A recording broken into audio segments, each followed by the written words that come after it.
और वो पढ़ा रहा है, आप इधर देख रहे हो उधर देख रहे हो, कुछ भी समझ में नहीं आता है, क्योंकि ये आंखें ऊर्जा खींच रही होती हैं, कैच कर रही होती हैं, और आप जो फोकस है, उस लक्ष्य है, उस पर आपकी आंखें नहीं होती हैं, तो वो चीज़ आपको प्राप्त नहीं होती है। तो इसीलिए ध्यान रखना है कि पढ़ते वक्त हमेशा हमें वही देखना होता है जहाँ से ऊर्जा आ रही है, जहाँ से ज्ञान आ रहा है। तो इस प्रकार हम जल्दी सीख पाते हैं, जल्दी कैच कर पाते हैं। आइए इसके फल को देखते हैं। इसका फल है सर्व विघ्न विनाशक। पहले छंद का भी फल यही था, सर्व विघ्न विनाशक। दूसरे छंद का भी फल यही है, सर्व विघ्न विनाशक। पहले छंद में हमने बताया था कि सारे विघ्नों का नाश कैसे होता है। आज और उससे आगे अपन बढ़ेंगे कि सारे विघ्नों का नाश करके कार्य की सिद्धि कैसे होती है। आज कार्य की सिद्धि हम अपने जीवन में समझेंगे। जो इस छंद का भाव है, इस छंद के भाव को जब हम अपने जीवन में उतार लेते हैं, धारण कर लेते हैं, इस छंद के भाव को लेकर हम चलते हैं, तब हमारे सारे विघ्न का नाश होकर हम कार्य की सिद्धि को प्राप्त करते हैं। तो कैसे कार्य की सिद्धि होती है उसके बारे में जब इसका भावार्थ समझा जाएगा तब अपन अच्छे समझेंगे। आइए इसकी जाप देखते हैं। ओम ह्रीं अरम नमो जिनानम, ओम ह्रीं नमो ही जिनानम, ओम ह्रीं अरम नमो ही जिनानम। ऐसे रिद्धिधारी मुनराज जो अवधिक ज्ञान के धारी हैं। कौन से ज्ञान के? अवधिक ज्ञान। अवधिक ज्ञान कितने प्रकार का होता है? तो अवधिक ज्ञान 3 प्रकार का होता है, देशावधि, परमावधि, सर्वावधि। 3 प्रकार का अवधिक ज्ञान होता है, जिसमें आज जो मुनराज आए हैं ये देशावधि ज्ञान के धारी हैं। कौन से? देशावधि ज्ञान के धारी। 3 प्रकार का।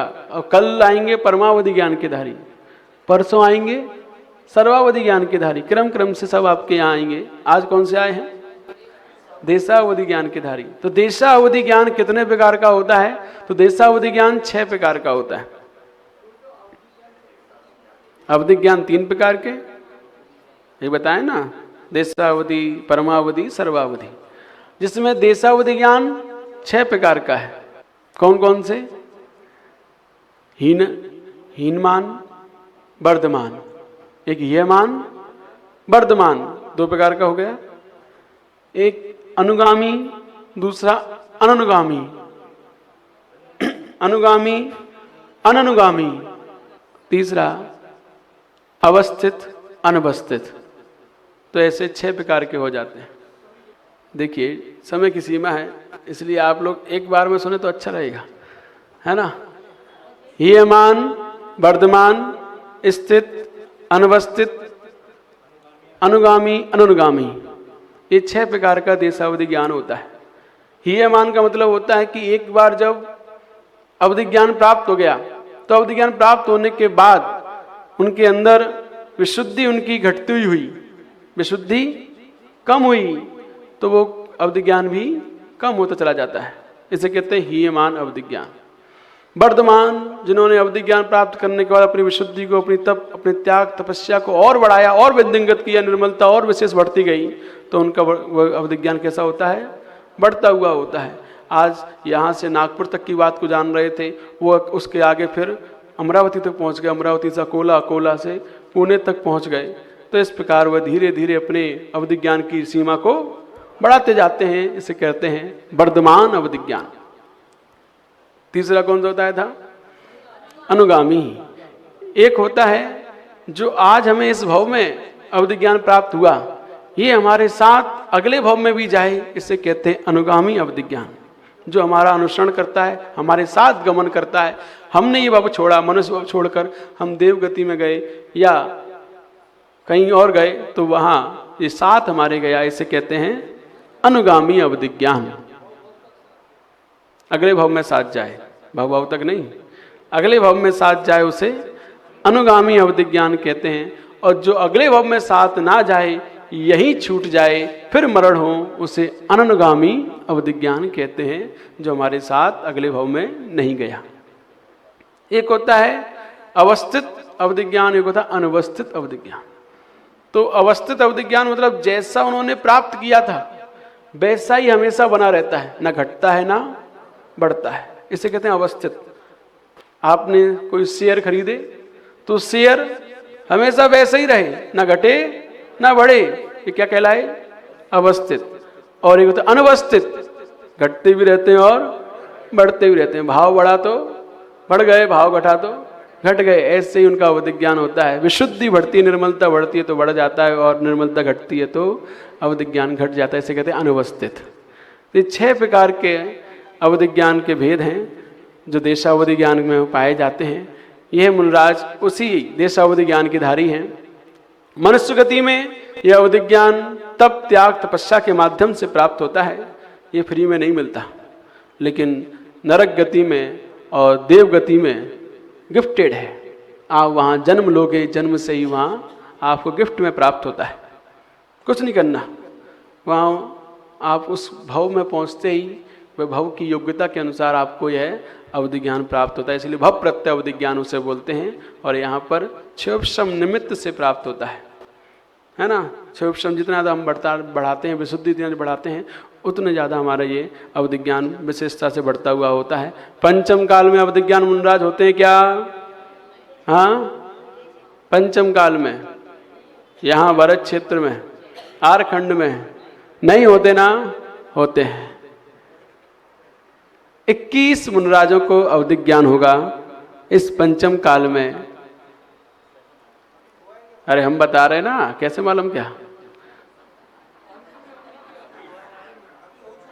21 मुनिराजों को अवधि ज्ञान होगा इस पंचम काल में, और 21 मुनिराजों में से भी वो मुनिराज कब कब पैदा होंगे वो भी आपको बता देते हैं। हर 1000 साल में एक मुनि को अवधि ज्ञान होगा। अभी 2500 साल निकल गए, 2 को हुआ है।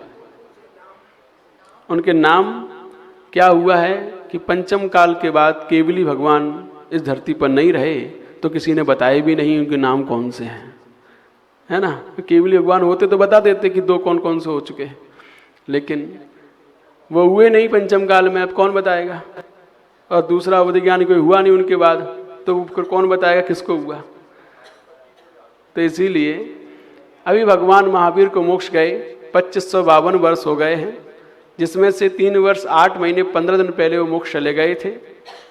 तो वो 3 वर्ष 8 महीने 15 दिन माइनस कर दो तो लगभग 2547 वर्ष हो चुके पंचम काल को। तो इतने समय में 1000 साल में एक आएंगे, तो आप लोगों को बताएं वो कुछ उसके लिए नहीं होती, सिर्फ थोड़ी देर के लिए ही होती, कुछ दिनों के लिए अवधि ज्ञान की प्राप्ति होती है कि वह अपने संग को बता पाएं कि समय कैसा है और समाधि धारण कर पाएं। सिर्फ उतनी देर के लिए ही होती है, और बताकर वो मौन हो जाते हैं और समाधि को प्राप्त करके वह स्वर्ग चले जाते हैं। किसी श्रावक के लिए अवधि ज्ञान को वो है नहीं बता पाते कि तुम्हारा भविष्य ये होगा, तुम्हारा भविष्य ये होगा, तुम्हारा ऐसा था, नहीं, अल्प समय के लिए होता है। लेकिन होता 21 मुनिराजों को है। 21,000 साल का ये पंचम काल है। हर 1,000 साल में एक मुनिराजों को यह 1000 साल पूरे होने पर अवधि ज्ञान की प्राप्ति होगी। ठीक है।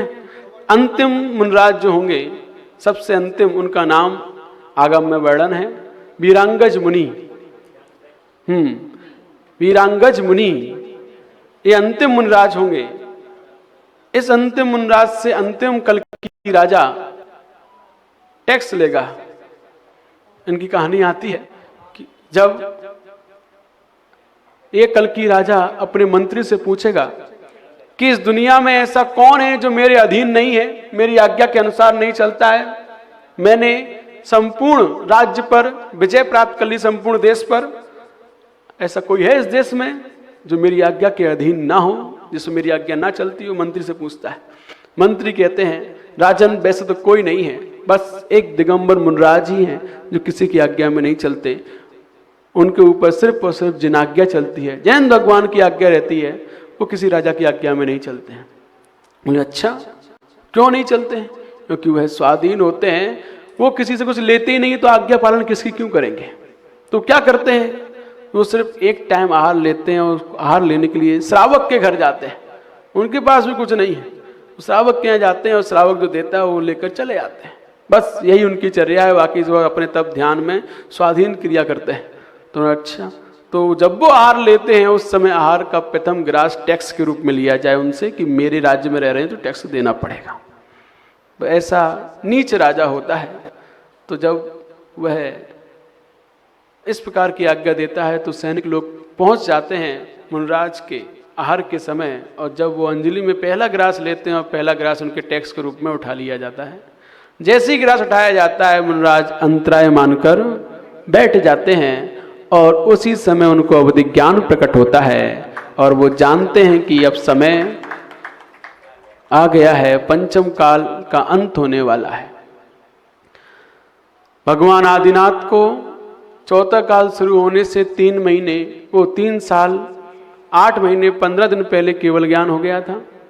उसी प्रकार भगवान महावीर को पंचम काल शुरू होने के 3 वर्ष 8 महीने 15 दिन पहले के निर्वाण हो गया था। आदिनाथ को भी चौथा काल शुरू होने से पहले निर्माण हो गया, 3 वर्ष 8 महीने 15 दिन पहले।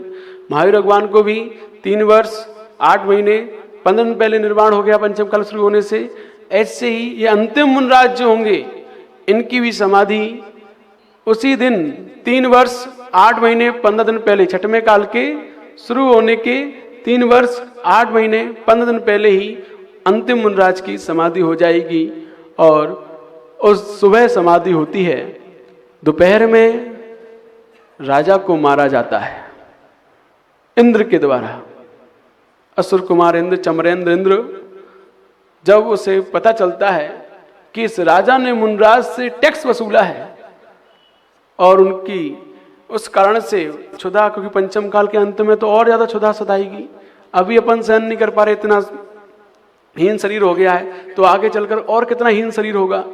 तो वहां पर वह जब क्षुधा को सहन नहीं करेंगे और उसके 3 दिन के अंदर उनकी समाधि होगी, तो समाधि होने पर जिस दिन समाधि होगी सुबह मुनराज की समाधि, दोपहर में वो चमरेंद्र अपने रत्न दंड से वहीं से बैठे बैठे राजा के ऊपर वो दंड से प्रहार करेगा, राजा की दोपहर में मृत्यु हो जाएगी।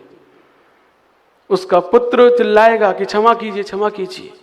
तब वो चमरेंद्र कहेगा कि न्याय पूर्वक राज्य कीजिए, या न्याय के साथ नहीं।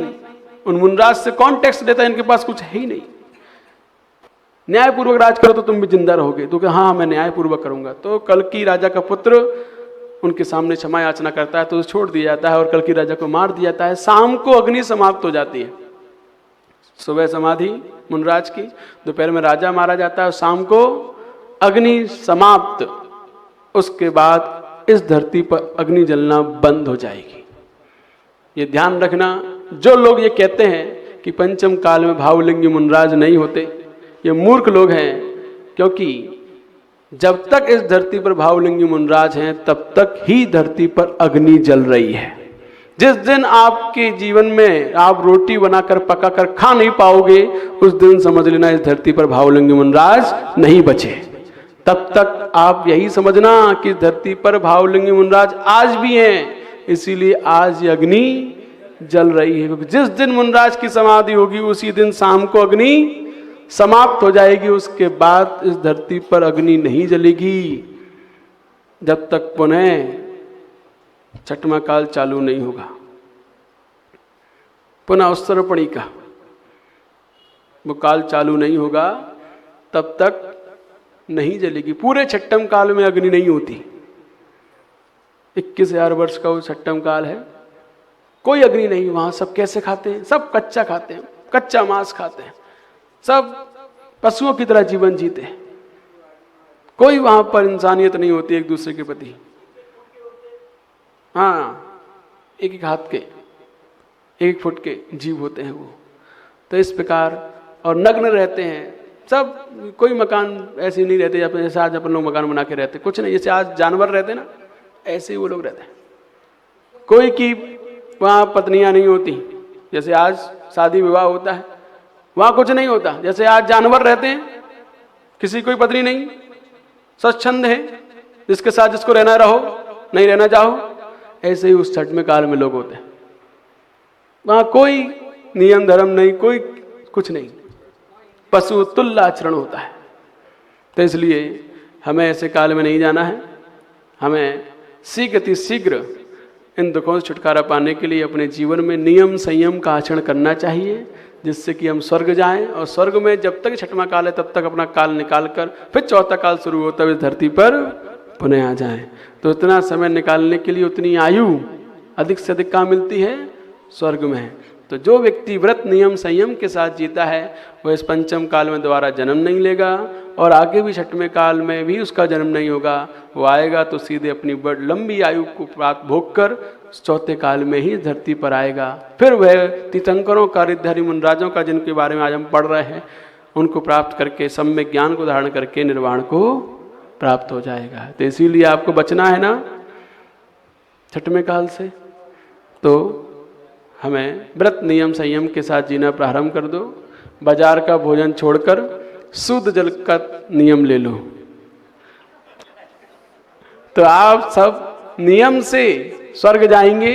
कोई भी छठवें काल में नहीं जाएगा, ठीक है, गारंटी हम लेते हैं। तो इस प्रकार ये अवधि ज्ञानी मुनराज हैं, जो 21 मुनराज होंगे। और विदेश क्षेत्र यहाँ से कितने लोग जाएंगे पंचम काल में? 123 लोग। 1 2 3 कितने? 123। इतने लोग ही यहाँ से विदेश क्षेत्र जाकर मनुष्य बनेंगे और हाँ पंचम काल में, और वहाँ से मोक्ष जाएंगे। भारत क्षेत्र से विदेश क्षेत्र पंचम काल में 123 लोग जाते हैं और वहाँ से मोक्ष चले जाते हैं। मात्र 123। उनमें आपका नंबर आ जाए तो बहुत बड़ी बात है, नहीं तो आप व्रत नियम के साथ रहें, स्वर्ग जाना तय है, उसमें कोई गिनती नहीं है, कितने भी जा सकते हैं, है ना। हाँ लग गया, अभी 1000 साल में 66 लोग जाएंगे और चले गए 66। सबसे ज़्यादा शुरुआत के 1000 साल में ही जाते हैं, उसके बाद फिर कम कम होते चले जाते हैं।